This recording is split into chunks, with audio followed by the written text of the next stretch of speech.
we are gathered here today witnessing the death of the NCAA as we know it. And it's a somber day for those of you that have been following what's going on between the Tennessee lawyers and the NCAA lawyers. If you are a bootlicker, I'm just joking, or am I? Or am I? So we know what has happened with the NCAA. For years, we have seen the NCAA resist change as much as humanly possible. We truly have. The NCAA for years has not given up an inch in terms of how what we think of our student athletes. Should our student athletes be compensated for their name, image, and likeness, and some other miscellaneous things for what we got going on in terms of the situation with the NCAA.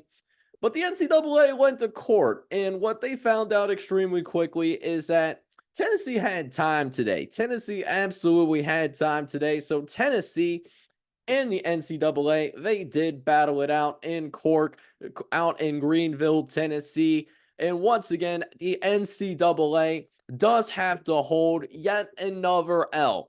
Last Friday, we did see a federal judge out in Greenville, Tennessee, barred the organization, the NCAA, from enforcing its rules prohibiting name, image, and likeness compensation for recruits by granting a preliminary injunction that was demanded by the states of Tennessee and Virginia. Now, this is another big loss for the NCAA because if you remember back from late in the fall, early winter, we had a similar battle happening, but it was based on the transfer rules being enforced by the NCAA and whether the NCAA can make someone sit out a year just because they transfer multiple times throughout the course of their college career.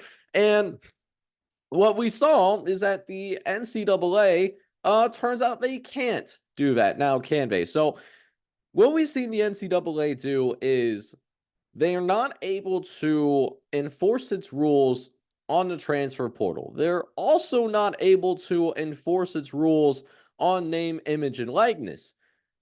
And it's a big blow for the NCAA. And it also begs the question in terms of, do we see the floodgates being opened in multiple fronts going forward and going backwards in a sense, right? So going forward, do we see more situations to where NIL is more prevalent in recruiting for these high school athletes, not just necessarily in football, but in other sports too on a smaller scale? Football, of course, being the biggest sport in America, at least in the collegiate athletic space.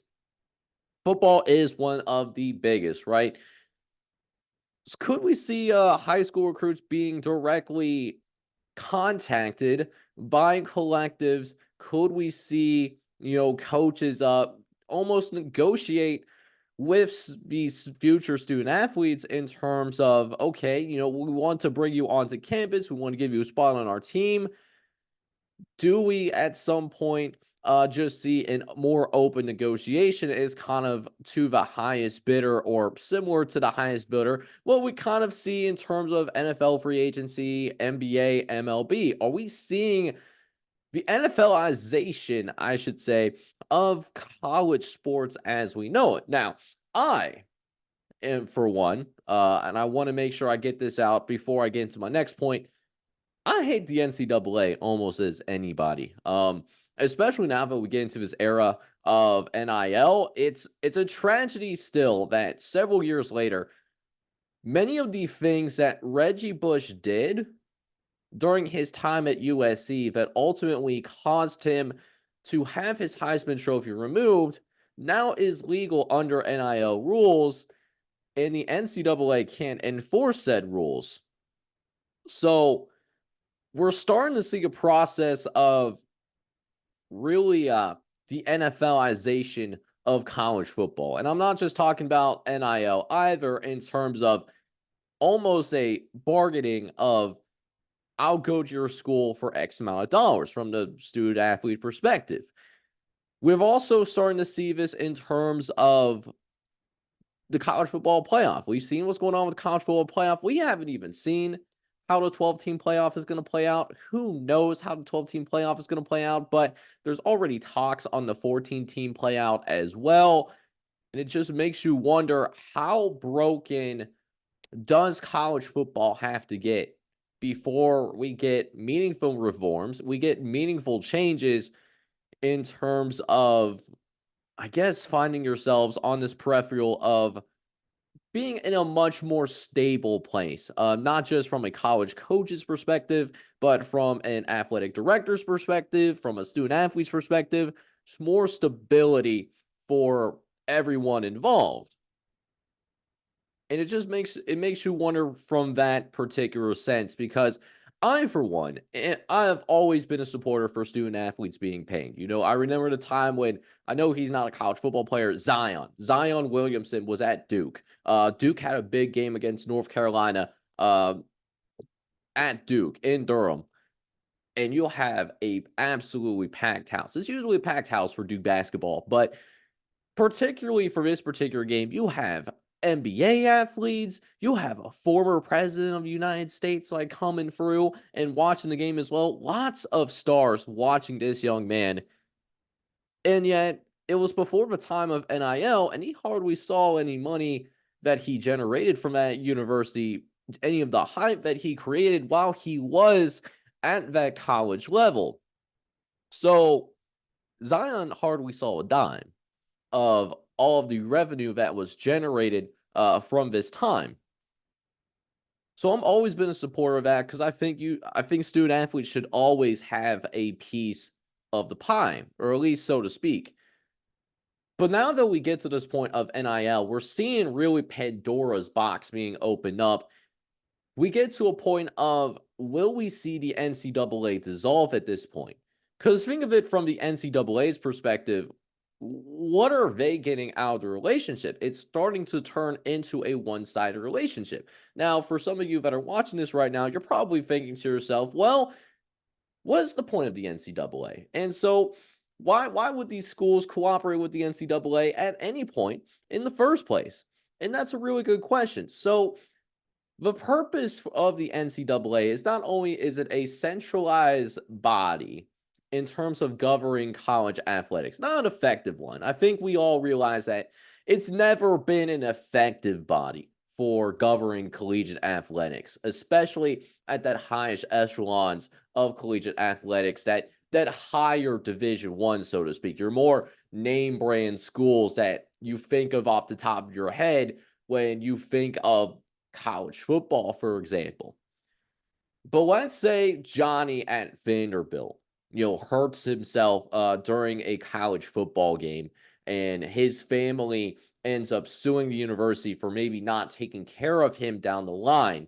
Well, instead of Vanderbilt's Warriors being utilized and defending the university, the NCAA would step in and be that shield against any liability that happens while you are participating in college athletics. So that's what member schools get by being a part of the NCAA.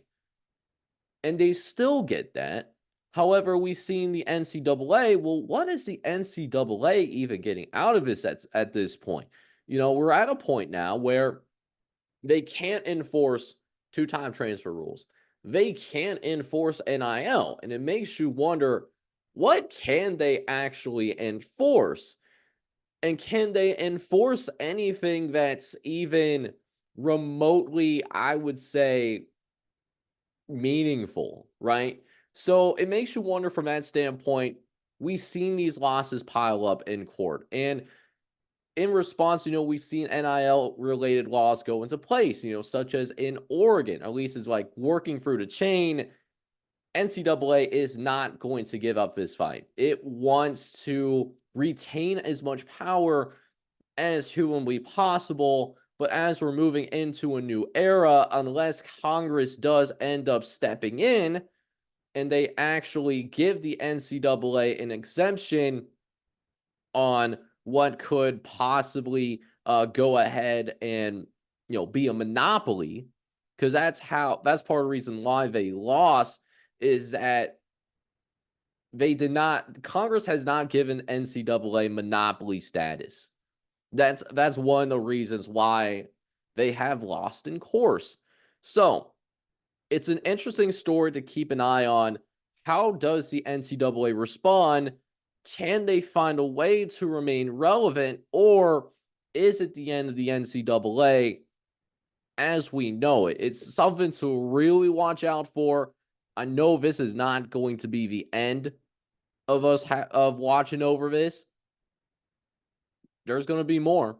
There is certainly going to be more coming down that pipeline.